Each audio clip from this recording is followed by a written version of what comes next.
So I just want to acknowledge that we are at 7. We're actually at 7:01. I think all of the panelists are happy to stay on until around 7:10, a few more minutes. So I think there's some questions that have not yet been answered. And I know one that I think you referred to, Teresa, was about tax information and scholarships and whether scholarships require tax information. Yes, thanks, Elizabeth. So actually, Leah just answered that. So in regards to tax information, we don't actually ask for any tax information, but like Leah mentioned, we do require a FAFSA to be submitted along with your scholarship application. Great. I'm just looking through the other Q&A questions here. I know that one, so I think there was a question. Yes, you do have to file. We had a couple questions about any aid that's available to students taking less than 12 credits. That has come up a couple of times. Yes. Students who qualify for Pell are not required to take 12 credits. The award will be prorated based on the enrollment status, but they can still qualify. In addition to that, for New York State residents who qualify for TAP may be eligible for aid for part-time study. That is the sort of the part-time equivalent. Although there is limited funding from that, they may qualify it, and we do give out aid for part-time study awards. Again, if a student is taking at least 6 credits, they can apply for student loans, even if their income doesn't allow them to get Pell or TAP. They can apply for student loans as long as they're taking at least 6 credits.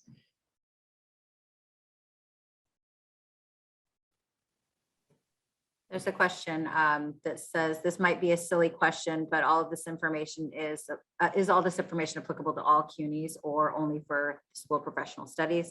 This particular student is a Hunter student. It's for the federal and state information is for all CUNY colleges.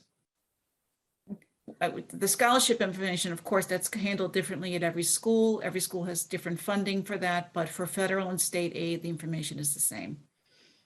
And Except, I would, of course, the college codes. You know, you're going to put in the when you file it, you're going to put in the college code for your school. Yeah, and I would just say something that I hear from my colleagues when we have cross CUNY meetings is they definitely reach out. It doesn't hurt to communicate your needs. You know, they are willing to help. Just sometimes it's hard because, again, what some of them contend with is that if a student's intention is not to attend classes, they don't want to make sure that the student is being kind of strapped with a bill that then they would have to be required to pay. So definitely, I would say communication is key. I know that a lot of the offices, I've heard some of my colleagues said if the student had just reached out. So definitely, I would say that you should always reach out if you're encountering some difficulties.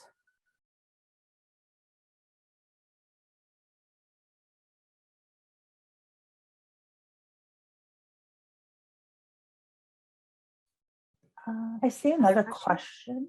Nancy, sorry if you answered this. Can a graduate student apply first for FAFSA under 12 credits a semester? Of course, yeah. I mean, basically, the only federal aid the student is going to qualify is an unsubsidized loan. But again, if they're taking at least 6 degree credits, they can apply for a student loan.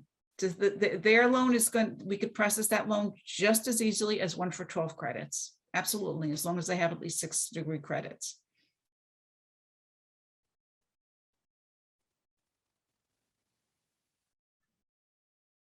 Just scrolling through to see if we missed anything else. Did anyone else see any questions unanswered?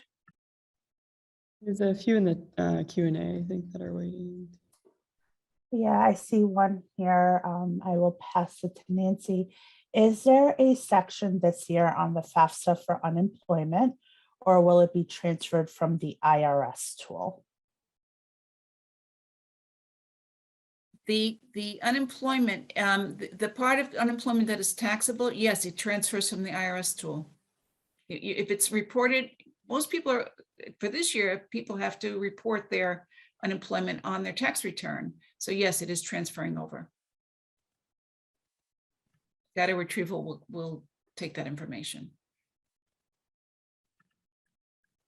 And Leah, I think you saw this last question about scholarships for rent or other expenses. Yeah. Yeah, I saw it and then it flashed away. So Read it. we- Are there scholarships that are available that a student could use to pay rent or bills, or are they for tuition only? I will say it depends on the scholarship. Most of the scholarships at CUNY that's offered through CUNY SPS are tuition specific, but there are a lot of external scholarships that do allow up to cost of attendance. Thinking in terms of our lingo, cost of attendance takes into account living expenses. So that would include rent. So definitely there are some scholarships that are available for that. I will also say, as a SPS student, if you find yourself in an emergency situation where your rent is overdue, sudden loss of income, you could definitely apply to the emergency grant that can be used to help pay for rent. And there's a question in the chat about using professional judgment if our income has changed from last year drastically.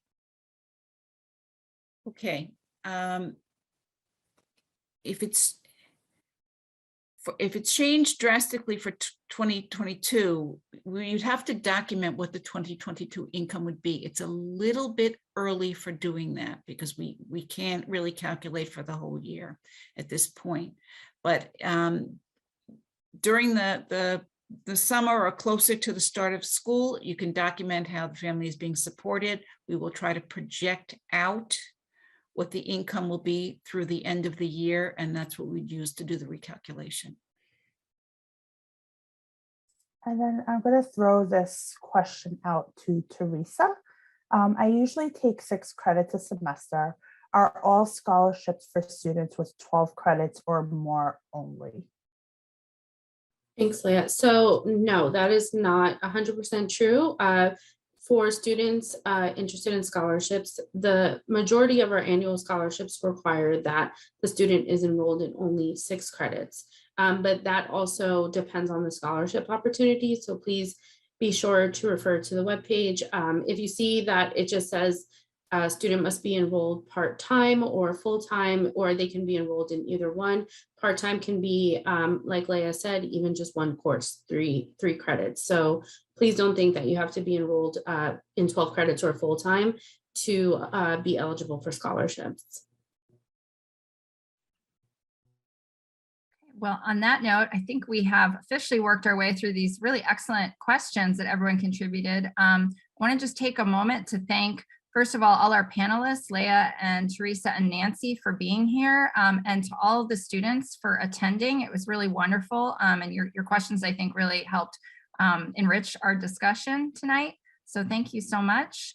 Can I just say that also if you have additional questions, you can write to the offices, and for financial aid, the email address is financialaid@sps.cuny.edu. If you have any questions, you can submit them that way, and they will be reviewed and answered by a counselor. I think we also want to plug again our upcoming event that we hope to see you at on April 26th at 6 p.m. It's going to be on imposter syndrome, what it is and how to overcome it. And just to give you a little preview, for those of you who are not familiar with imposter syndrome, it really has to do with a psychological state where people are unable to internalize and accept their success or their achievements or their skills or their talents. And oftentimes they feel like a fraud, and that it's only a matter of time before people find out that they're not as smart as they think they should be, or they think others are. So it happens a lot in academic settings. And so we're going to be talking about, what it is and how people can tackle it. So if that's interesting to you, we look forward to seeing you there. Okay, well, thanks again, everyone. I will advance the slide just to show our school logo. Thanks again for coming. We hope to see you on April 26th. We hope you all have a wonderful night. Thanks again for being here.